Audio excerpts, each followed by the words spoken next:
আমরা যে আল্লাহকে বিশ্বাস করি, কয়জনে বিশ্বাস করি? একজন, এক অদ্বিতীয়, মালিকের কোনো সাথী নাই, কোনো সঙ্গী নাই, এটা হিসাবে বিশ্বাস করি। আর হিন্দুবাদীরা, মূর্তি পূজারীরা আল্লাহকে আল্লাহ বলে ঠিক, একত্ববাদী খোদা হিসাবে বিশ্বাস করে না। তারা মনে করে উপরে একজন আছে, আর এরা যে নিজের হাতে বানায় দেয়, জাগা মতো লাড়ি ঢুকায়, এরকম খোদাকে মনে করে আল্লাহর সাথী সঙ্গী। বলুন তো দেখি, তাদের আল্লাহ বলা আর আমাদের আল্লাহ বলা কি সমান না উল্লেখযোগ্য বেশ কম? উল্লেখযোগ্য বেশ কম, সমান না। সূরা ইখলাস নামকরণ করা হয়েছে ইখলাস। ইখলাস শব্দের অর্থ হইল খাঁটি। বলুন, ইখলাস শব্দের অর্থ কি? এই খাঁটি কেন সূরার নামকরণ করা হইল? কারণ তাদের আল্লাহ বলাটার মধ্যে ফরমালিং আছে। এই সাইনবোর্ডওয়ালারা কোন দায়িত্ব পালন করে না, পিছনে দৌড়াদৌড়ি চিল্লাচিল্লি করতেছে, এখানে দাঁড়াইছে, পিছনে দুইজনকে দাঁড়ান। কোন সময় কইছি একটাও কোনো কাজ করে না, সাইনবোর্ড লাগায় খারো রয়েছে। পিছনের সাইডে একজন লোক একদম স্টিল দাঁড়ায় থাকেন। মনোযোগ দেন কথাগুলি। আমি জানি বিরক্ত হইতেছেন আপনারা, আমিও বিরক্ত, আপনারাও বিরক্ত। কারণ যিনি কথা বলে তার পাশে দিয়ে কেউ কথা বললে মনোযোগটা জাগা, এটি হলো সমস্যা, অন্য কোনো সমস্যা না। তো রাসূল সাল্লাল্লাহু আলাইহি সাল্লাম বললেন, তোমাদের আল্লাহ বলার মধ্যে ফরমালিং আছে, আর মুমিনের আল্লাহ বলার মধ্যে কোনো ফরমালিং নাই। আর আমরা বিশ্বাস করি আল্লাহ ছাড়া কোনো মাবুদ নাই, কোনো ইলাহ নাই, উনি এক অদ্বিতীয়। আর তারা বিশ্বাস করে উপরওয়ালা একজন আছে, বাকি বাস ঢুকাইনা যতগুলা আছে এরা হইল আল্লাহর সাথী সঙ্গী। এখন এই পার্থক্য যখন রাসূল তাদেরকে বুঝাইয়া দিল, তারা কহ এটা তো কথা ঠিক, আমরা আল্লাহ একেবারে একজন না, আমরা কমপক্ষে 360 জন রিজার্ভ আছে। এরা আল্লাহ কতজন রিজার্ভে আছে? 360 জন রিজার্ভই আছে। এরপরে রিজার্ভ ছাড়া বড় বট গাছ দেখলে এটাও খোদা, শুধু একটা তুলসী গাছ যদি রাস্তার পাই এটারও খোদা ডাহে, বড় একটা পাথর দেখলে এটাও খোদা, সকালে সূর্য উঠলে এটাও খোদা, বিকালে চন্দ্র উঠলে এটাও খোদা। 360-এর পরে যে আরো কত খোদা আছে, এই জন্য এদেরকে বলা হয় বহুবাদী। এরা বহু খোদায় বিশ্বাসী। তখন তারা এক পর্যায়ে রাসূলের কাছে বলল, ঠিক আছে মাইনা নিলাম, তোমার আল্লাহর মধ্যে আমরা আল্লাহর মধ্যে বেশ কম আছে, তোমার আল্লাহর ডিটেলস বর্ণনা করো, তোমার আল্লাহর পরিচয়টা দাও। কি পরিচয়? কয় তোমার আল্লাহ টোটাল কতজন? আমার কথা বুঝতেছে? রাসূলের কাছে তারা বলতেছে যে আপনার আল্লাহ টোটাল কতজন? প্রথম প্রশ্ন। 2 নম্বর হইল তোমার আল্লাহর কাজটা কি, করে কি তা? 3 নম্বর প্রশ্ন হইল তোমার আল্লাহর ছেলে মেয়ে কতজন আছে? নাউজুবিল্লাহ, বাড়িতে গিয়ে কইবে আল্লাহ রাসূলের জিগে আপনার আল্লাহ বিয়া শাদী করছেন, আপনার বাচ্চা কাচ্চা আসেনি, কয়জন আছে? 3 নম্বর, এটা তাদের 3 নম্বর প্রশ্ন। 4 নম্বর হলো তোমার আল্লাহর শক্তি কি পরিমাণ, আমরা খুদাদের সাথে লাগলে পারবো নি। এদের এই মূর্খ প্রশ্ন, অযোগ্য প্রশ্নগুলি রাসূলের কাছে একের পর এক বলতে লাগলো। বলতেছে যে এই কথাগুলির জবাব দাও, টোটাল কতজন তোমার আল্লাহ, তোমার আল্লাহর কাজ কি, তোমার আল্লাহর ছেলে মেয়ে কতজন, তোমার আল্লাহ শক্তি কি পরিমাণ। তারা যখন আল্লাহর ডিটেলস শুনতে চাইতেছে, তাদের এই বিতর্কিত প্রশ্নের জবাবে আল্লাহ তখন সূরা ইখলাস নাজিল করে। এতক্ষণের আলোচনায় আপনারা কি বুঝলেন? সূরা ইখলাস নাজিল হওয়ার কারণটা কি বুঝতে পারছেন? কেন নাজিল হইল? এদের বিতর্কিত প্রশ্নের জবাবে আল্লাহর শান মান মর্যাদা সম্পর্কে তারা যখন জানতে চাইছে, আল্লাহ কমপ্লিট সূরা ইখলাস নাজিল করে ওনার সম্মান বর্ণনা করছে। এই জন্য সূরাটাকে বলা হয় শানে এলাহি, একমাত্র আল্লাহর সম্মান নিয়ে আলোচনা, এর বাহিরে কোনো আলোচনা নেই। এখানে এই সূরার ভিতরে আল্লাহর সমস্ত সমস্ত গুণ এবং আল্লাহর সব কিছু ডিটেলস সূরার ভিতরে ঢুকাই দিছে। এটা হলো নাজিলের কারণ। তাফসীরের ভাষায় বলা হয় শানে নজুল। এতক্ষণের আলোচনায় সূরাটারে প্রথম আমরা কয় ভাগে ভাগ করছি? কয় ভাগ শেষ হয়েছে? এক ভাগ শেষ হয়েছে আলোচনা। নাজিলের কারণ জানতে পারছি। এখন আসুন নাজিল করার পরে আল্লাহ কি জবাবটা দিছে এর সরল তর্জমাগুলি শোনার চেষ্টা করুন।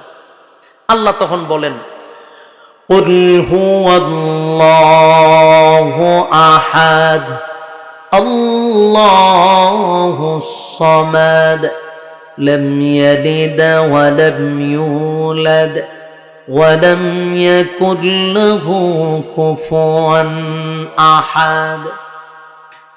আল্লাহ রাব্বুল আলামিন বলেন, নবী আপনি বলুন, তাদের প্রথম প্রশ্নের জবাব ছিল, তাদের প্রথম প্রশ্নটা ছিল আপনার আল্লাহ টোটাল কতজন, আপনার আল্লাহর সাথী সঙ্গী কতজন। আল্লাহ বলেন, কুল হুয়াল্লাহু আহাদ, নবী আপনি বলুন আমি আল্লাহ একক অদ্বিতীয়, আমি আল্লাহর কোনো সাথী নাই, আমি আল্লাহর কোনো সঙ্গী নাই, আমি আল্লাহ এক অদ্বিতীয়। পৃথিবীর মানুষেরা যারা আমরা ঈমান আনছি এক আল্লাহর উপরে, আমাদের ইয়াকিন আর বিশ্বাস হলো আমার মালিকের কোনো সাথী নাই, কোনো সঙ্গী নাই, আমার আল্লাহ এক অদ্বিতীয়। এই পৃথিবীতে যারা আসছে এবং গেছে, ঈমান লইয়া যারা গেছে, আর বর্তমানে আমরা যারা আছি, মুমিনের একটা দাবি হলো আমার আল্লাহর কোনো সাথী নাই, কোনো সঙ্গী নাই। লা ইলাহা ইল্লাল্লাহ, লা ইলাহা ইল্লাল্লাহ, নেই কোনো মাবুদ আল্লাহ ছাড়া, আল্লাহ ছাড়া কোনো মাবুদ নাই, কোনো ইলাহ নাই, উনি এক অদ্বিতীয়। কিন্তু মূর্তি পূজারীদের কথা হলো তারা আল্লাহকে আল্লাহ বলে, কিন্তু সাথী সঙ্গী হিসাবে মূর্তি পূজারীদেরকে রাখছে। মূর্তি যে পূজা করে বড় বড় খুদা বানায় রাখছে। আপনারা একটা জিনিস খেয়াল করবেন, আমাদের দেশেও এরকম বহু লোক আছে, হিন্দুদেরকে বলতেছি না, মুসলমান দাবি করে এমন বহু লোক আছে, আল্লাহকে আল্লাহ বিশ্বাস করে, আল্লাহকে আল্লাহ বলেই জানে, কিন্তু কোনো কিছু চাইতে গেলে আল্লাহর কাছে না চাইয়া বাবার কাছে চায়। যেমন আপনি একটু মিলান তো, হিন্দুদের মধ্যে আর এদের মধ্যে পার্থক্যটা কোথায়? এই জন্য আমরা তাদেরকে বেদাতি বলি, তাদেরকে আমরা পূজারি বলি, কারণ আল্লাহ ছাড়া যে ইবাদত করা হয় এগুলাকেই পূজা বলা হয়। সেজদা দেওয়ার মালিক আল্লাহ, এই সেজদা যদি কোনো ফিরের ভাইয়া দেন এটা পূজা। আল্লাহ ছাড়া সেজদা যদি কোনো মাজারে দেন এটা পূজা। কথা হয় না? আল্লাহ ছাড়া যদি কারো কাছে চান এটা পূজা। হিন্দুরাও মূর্তির কাছে চায়, এই জন্য এটা পূজা হয়। তুমি যে মরার কাছে চাও এটা তো পূজাও। তোমার মধ্যে আর মূর্তি পূজারের মধ্যে বেশ কমটা কোথায়? এই জন্য আমি একটা অ্যানালাইজ করে দেখলাম যে হিন্দুরা চায় মার কাছে, হিন্দুদের কোনো বাবা নাই, হিন্দুরার সব মা, সরস্বতী মা, কালী মা, তারপর হইল দুর্গা মা, হ্যাঁ কালী মা, অনেক খালি মা দেখবেন, খালি মা মা মা মা, এর বাবা নাই। কিন্তু আমাদের দেশের মাজার পূজারীদের মা নাই, এরার সব হইল বাবা। এরার আয়োজন বাবা আছে, কীর্তন বাবা আছে, হ্যাঁ শেরালি আছে, মেরালি আছে, হরে বাবা আছে, হরে বাবা আছে। এখন আমি মিলাই দেখলাম, আরে মূর্তি পূজারীরা আল্লাহ ছাড়া চায় মূর্তির কাছে, এই জন্য এটা হয় পূজা। আর আমাদের দেশে মাজার পূজারীরা আল্লাহর কাছে না চায়, চায় মাজারের কাছে, এটা তো পূজা। বেশ কম কম। যেই পূজার জন্য রাসূল নিজের রক্ত দিল, দান দান বাংলো, শিরিক দূর করার জন্য রাসূলকে আল্লাহ পাঠাইলো, সেই শিরিক যদি জমিনে থাকে, উম্মতি মুহাম্মদী হিসাবে আমাদের দায়িত্ব কি বলেন? আমাদের দায়িত্ব পালন করার দরকার আছে। আপনার ওয়াজও কিন্তু মনোযোগ বেশি নাই, আপনার মনোযোগ নাই, এটা আসলে দুঃখজনক। কি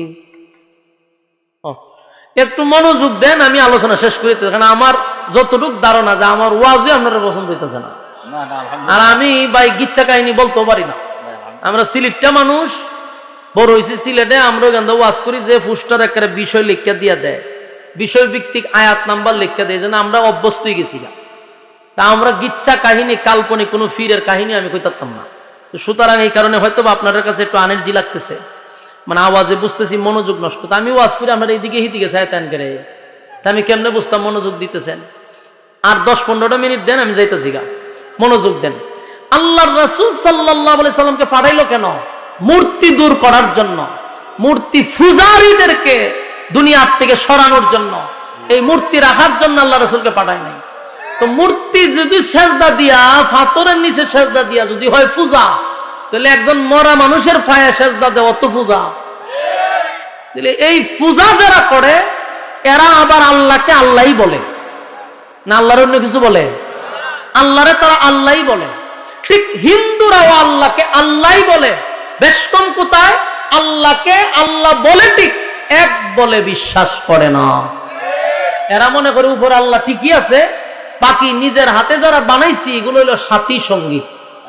এই জন্য দেখবেন হিন্দুরা কোনো সময় উপর আল্লাহর কাছে চায় না, চায় গিয়া সরস্বতী মার কাছে, চায় কালী মার কাছে, চায় গিয়া দুর্গা মার কাছে। বাস্তব না অবাস্তব?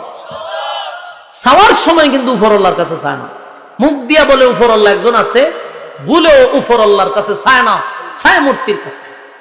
আমাদের সমাজের কিছু শিরিকবাদী বেদাতি গুলো আল্লাহকে আল্লাহ বলে ঠিক, কিন্তু সন্তান চাওয়ার সময় আল্লাহর কাছে চায় না, সন্তান চাওয়ার সময় ল্যাংটার কাছে চায়, সন্তান চাওয়ার সময় জড়ার কাছে চায়। তাহলে হেদের মধ্যে আর মূর্তি পূজারীর মধ্যে কোনো বেশ কম নেই।